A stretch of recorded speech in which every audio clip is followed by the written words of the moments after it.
Well, put some more money in the Clownfish was right jar. This is unreal. We just talked about Bluesky yesterday. Geeky and I did a video talking about how Bluesky seems to be in real trouble.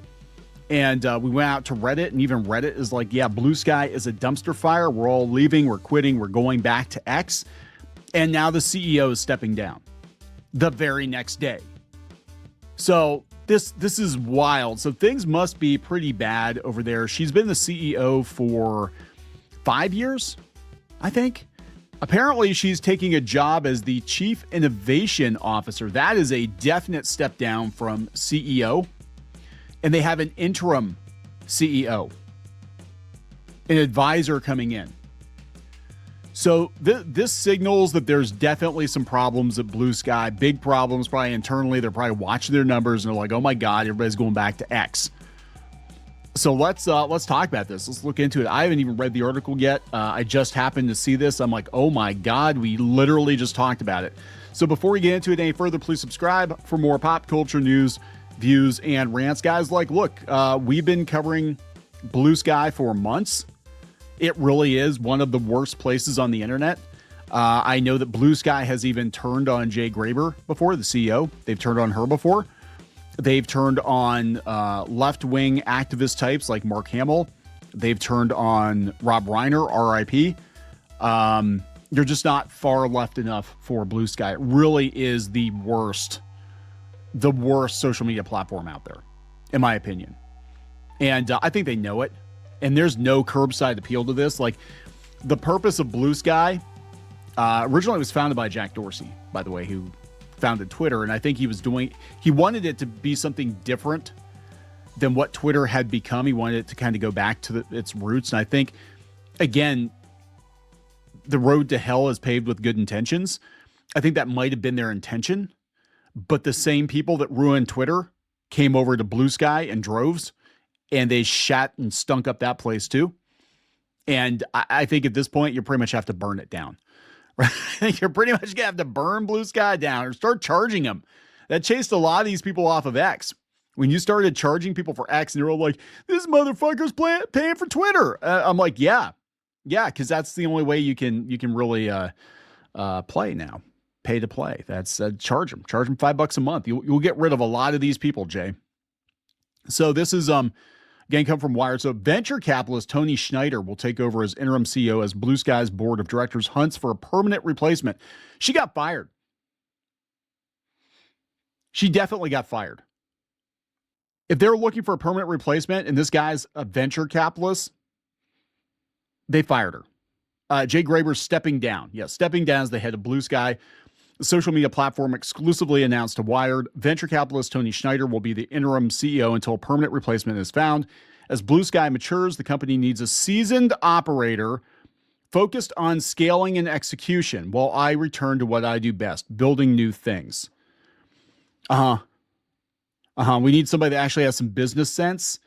They need to get somebody in there that's going to clean the place up. Get some moderation in there. The place is a dumpster fire. If this guy's a venture capitalist, he put his money into this platform, he's got to be watching this and being like, this is a shit show. Like, this is literally the worst site on the internet right now. Graber joined in 2019 when it was a research project within Twitter focused on developing a decentralized framework for the social web, which is a good idea. It's a very good idea. But like I said, the biggest mistake they made is they let the same assholes that ruined Twitter come on to Bluesky, and they basically just turned Bluesky into another Twitter. It's Twitter 2017 forever. And I mean, if you want that, go for it. But it's a shit show. She became the company's first CEO in 2021 when it spun out into an independent entity. She oversaw the platform's remarkable rise and growing pains it experienced as it transformed from a quirky Twitter offshoot to a full-fledged alternative to X. Schneider tells Wired that he intends to help Bluesky become not just the best open social app, but the foundation for a whole new generation of user-owned networks. Okay, again, that is probably smart. I think the idea behind Bluesky is good, but they just made it new Twitter, right? And I think that's why Jack Dorsey stepped down, because he's like, if I wanted Twitter, I would have kept Twitter. And it's more of the same shit, right?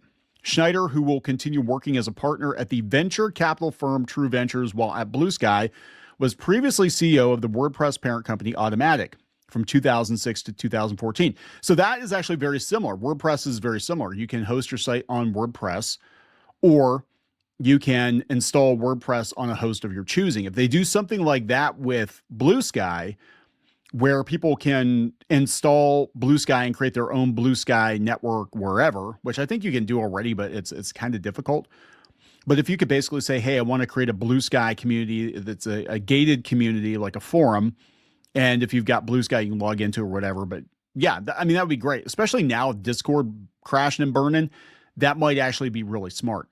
But the Bluesky site itself is the biggest shit show ever. Do not go there. Do not go there. You will not have a good time of it. He also served as the CEO again in 2024 while top exec Matt Mullenweg went on sabbatical. During that time, Schneider met Graeber and became an advisor. In a blog post announcing his new role, Schneider said he plans to emphasize scaling, describing his job as to help set up Bluesky's next phase of growth. Well, they got to change it up or there's not going to be any growth. This isn't the end for Graeber and Bluesky. She's going to transition to become the company's chief innovation officer. She got fired. She got downgraded.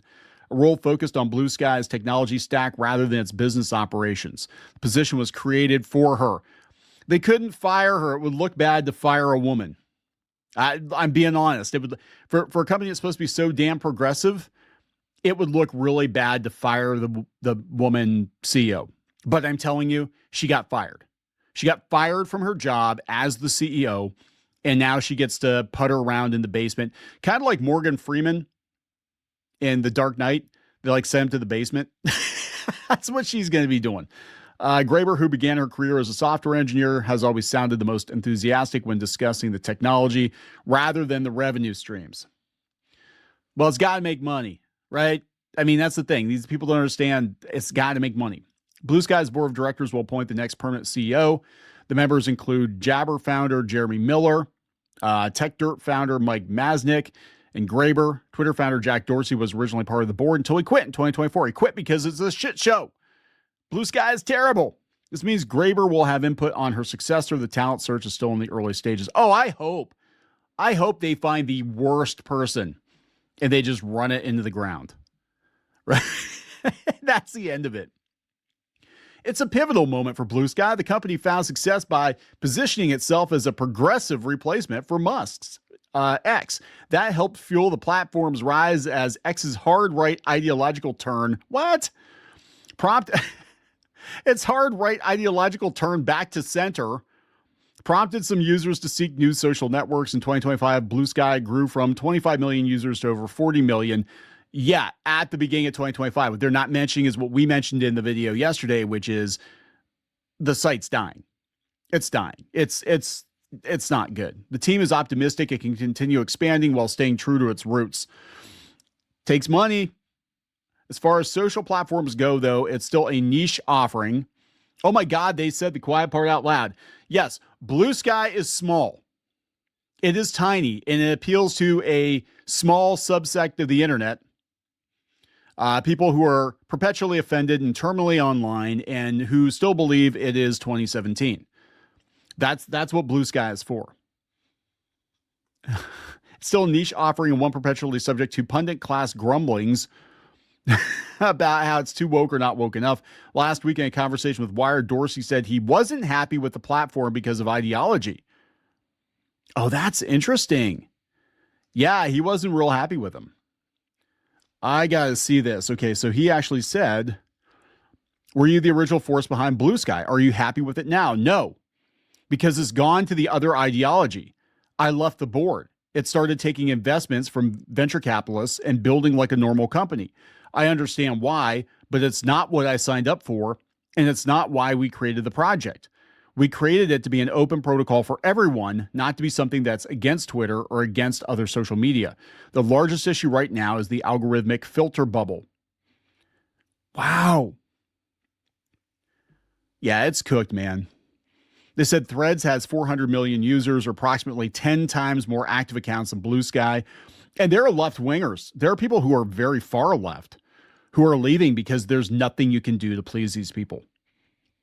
These are the same people that turned Twitter into a shit show. Twitter used to be good. I know it's hard to believe. I've been on Twitter since 2008, 2009. I think my first account was 2008. So pretty much since the beginning. I think it was 2006 is when it started. It used to be a good platform. I used Twitter more than I used Facebook. And it was great, especially if you're talking to other tech people or other artists or whatever. You get the news. There wasn't the vitriol and the lynch mobs that there was, by the time we got to 2016, 2017. That's because a lot of those people came over from Tumblr. And Tumblr was a shit show. And now Tumblr's a ghost town. I mean, it's ridiculous. Tumblr got sold, ironically, to Automatic, which owns WordPress, for $3 million. It was valued at $1 billion at one point. I think that's what Verizon paid for. It was like $1 billion. And all the weirdos chase normal people off. You can't scale a social media platform when it's full of fucking weirdos, right? And how do you get rid of them? Make them pay. I think Elon is right. Make them pay. Make them pay, and they'll go someplace else. They'll go to another soup kitchen, because that's basically what it is. It's a social media soup kitchen, and that's where all the activists hang out. And, you got to put the kibosh on that, right? And I think maybe this guy will, because she sure as hell didn't. So I'm going to wrap it up, guys. Please subscribe. We'll talk later.